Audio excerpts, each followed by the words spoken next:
नमस्कार, the news now के afternoon bulletin के आज के अंक में आपका स्वागत है और मैं हूं आपके साथ तारिका महाजन। तो आइए आगे बढ़ने से पहले शुरुआत करते हैं आज के प्रमुख सुर्खियों से।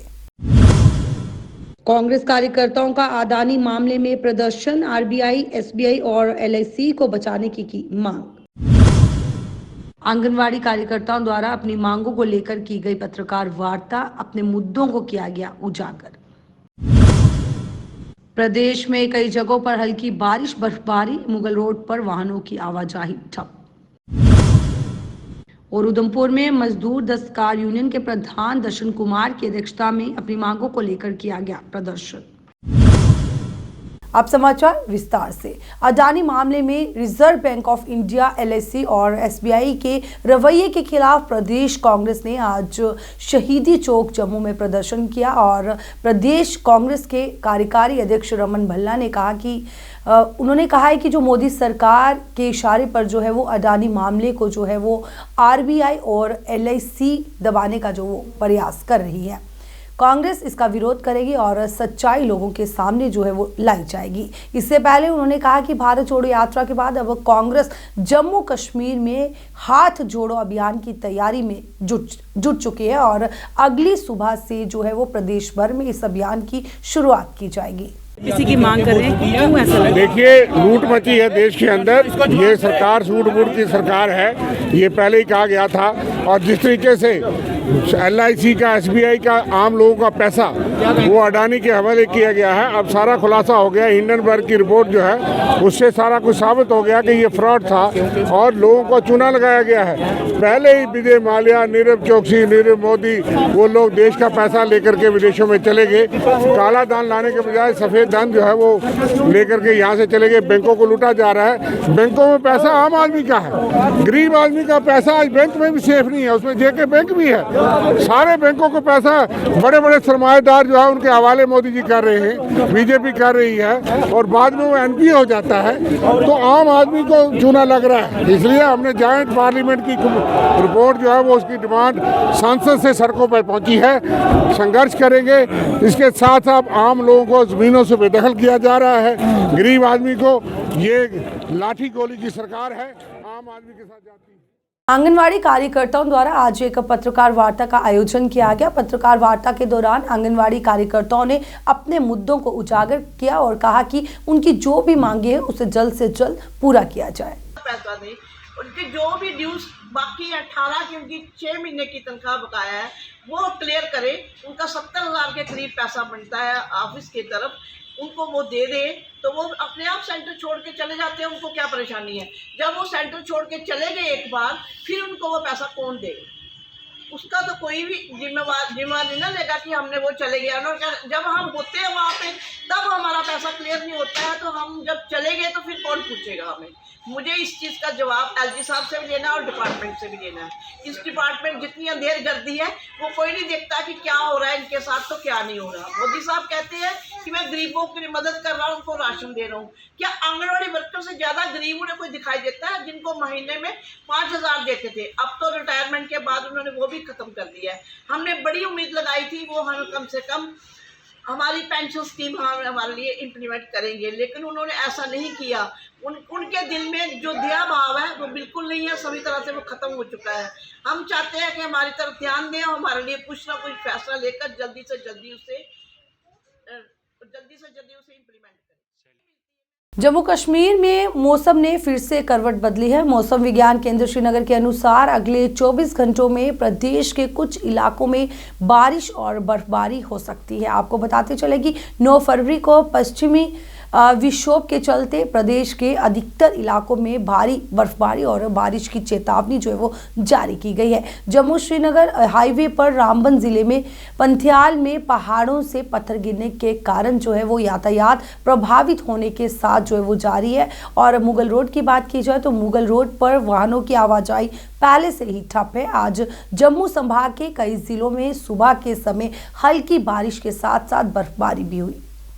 उधमपुर में मजदूर दस्तकार यूनियन के प्रधान दर्शन कुमार की अध्यक्षता में अपनी मांगों को लेकर प्रदर्शन किया गया। प्रदर्शन के दौरान उनके द्वारा जमकर नारेबाजी कर अपना रोष व्यक्त किया गया। प्रदर्शन के दौरान यूनियन के सदस्यों ने सरकार से मांग की कि जो मजदूरों के हितों में सरकारी योजनाएं हैं उनको फिर से लागू किया जाए। और आपको बताते चले कि उन्होंने अपनी मांगे जो थी उसको उजागर प्रदर्शन के दौरान किया। तो मैं सरकार से मांग करता हूं कि दूसरी हमारी जो स्कीमें जो हैं हमारी, जैसे हमें पहले हमारी बच्चियों की शादी के लिए 25,000 रुपये जो मिलते थे, उस स्कीम को सरकार ने 2016 से बंद कर दिया है। पेंशन का मसला जो हमारा था, दूसरी स्टेटों में जितने भी हमारे मजदूर हैं जो रजिस्टर्ड मजदूर हैं उनको सरकार की तरफ से पेंशन मिल रही, 60 साल के बाद पेंशन मिल रही है, लेकिन जम्मू कश्मीर में उस चीज़ का कोई नाम तक नहीं है।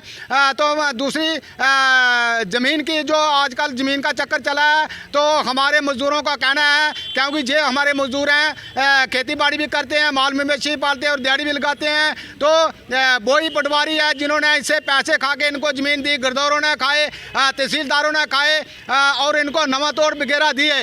आज वही डिपार्टमेंट इनके ज़मीनों को बाहर निकाल रहा है और वही ज़मीनें थी जिनके 4-4 कनाल 5-5 या 10-10 कनाली ज़मीनें इनके पास थी, उस बार भी ये खेती बाड़ी करके जहाँ माल मवेशी पाल के अपना गुजारा कर रहे थे। तो मैं कहना चाहूँगा मोदी साहब से और गवर्नर साहब से कि कृपा करके इन ज़मीनें जो हैं इनके पास 20-20 साल के 10 साल से अपना गुजारा कर रहे हैं, कृपा करके इनको उनका मालकाना हक दिया जाए। और जितनी भी स्कीमें मजदूरों की, रजिस्टर्ड मजदूरों की इन्होंने बंद की है, उन स्कीमों को दोबारा शुरू किया जाए ताकि हमारे मजदूर जो हैं, गरीब आदमी जो है, एक रात की सांस जो है वो एक सुख की सांस जो है वो ले सके। तो मैं मोदी साहब से, गवर्नर साहब से कहना चाहता हूं कि कृपा करके गरीब लोगों की और मजदूरों को तंग नहीं किया जाए। बड़े बड़े लोग जो हैं जिन्होंने गबले किए जाए 100-100 200-200 कनाल ज़मीन घेरी है, उन पर आप कार्रवाई कर सकते हैं। लिहाजा हमारे गरीब लोगों को जिनके पास ज़मीन है उनका मालकाना हक दिया जाए और गरीब एक मजदूरों को एक राहत की सांस जो है वो दी जाए। जय हिंद, जय भारत। जम्मू में विरोध के बाद श्रीनगर में भी पार्टी कार्यालय में कांग्रेस पार्टी के कार्यकर्ताओं ने विरोध प्रदर्शन किया। प्रदर्शन के दौरान कांग्रेस कार्यकर्ताओं ने जमकर नारेबाजी कर रोष व्यक्त किया। कांग्रेस कार्यकर्ताओं ने कहा कि मोदी सरकार के इशारे पर अडानी मामले को आरबीआई, एलआईसी और एसबीआई जो है उसको दबाने का प्रयास कर रही है।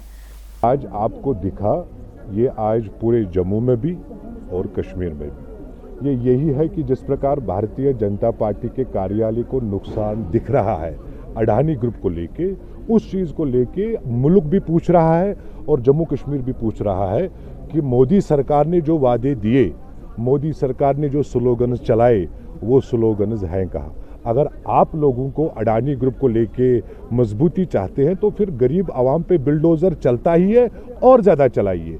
गरीब आवाम पूछ रहा है कि आपके अच्छे दिन कहाँ हैं, आपके 100 दिन भी पूरे हुए, आपके 56 इंच का छाती भी चला, लेकिन गरीब वही है जो 9 साल पहले था। इस 9 साल के कार्यकाल में मोदी ने खाली मोदीगिरी दिखाई। आम आदमी पार्टी के वरिष्ठ राज्य प्रवक्ता और अध्यक्ष मीडिया समिति जम्मू कश्मीर जगदीप सिंह ने संवाददाता सम्मेलन को संबोधित करते हुए कहा कि अतिक्रमण विरोधी अभियान पर जो इन्होंने बात की है और इस मौके पर आम आदमी पार्टी के कई अन्य नेता भी इस दौरान मौजूद थे। जो विस्थापित होकर आए थे, जिनके पास जमीनें नहीं थी, डेफिशिएंसी लगाकर। लेकिन सवाल ये है कि हमारे इस पार्टीशन के दौरान जो हजारों मुस्लिम भाई पाकिस्तान चले गए थे, आज भी उनके नाम पर सीमाई इलाकों में हजारों कनाल जमीन स्टैंड करती है और हमारे विस्थापितों को उनका मालिकाना हक नहीं मिला। हमें अंदेशा है कि आने वाले दिनों में यह सरकार उन विस्थापितों की जमीनों पर भी काबिज होने की कोशिश करेगी। तो ये वो 4 अहम तरीन पहलू हैं जिस पर आम आदमी पार्टी ने एक मुकम्मल होमवर्क करके अपनी बात आपके समक्ष रखी है। और हम अंत में ये कहना चाहते हैं कि अगर सरकार ने किसी गरीब आदमी का, किसी मिडिल क्लास आदमी का घर तोड़ने की कोशिश की, तो आम आदमी पार्टी का हर नेता, हर कार्यकर्ता उस पहली पंक्ति में, पहली जमात में खड़ा होगा जहां पर विरोध प्रदर्शन शुरू होना है। और अंत में मैं आप सब बंधुओं, पत्रकार बंधुओं के माध्यम से ये कहना चाहता हूं कि हम सिन्हा सरकार से बड़े स्पष्ट शब्दों में ये पूछना चाहते हैं। उदाहरण के तौर पर आज के आफ्टरनून बुलेटिन के अंक में बस इतना ही। तब तक के लिए मुझे तारिका महाजन को द न्यूज़ नाउ की पूरी टीम को दीजिए इजाजत। आप देखते रहे द न्यूज़ नाउ। नमस्कार।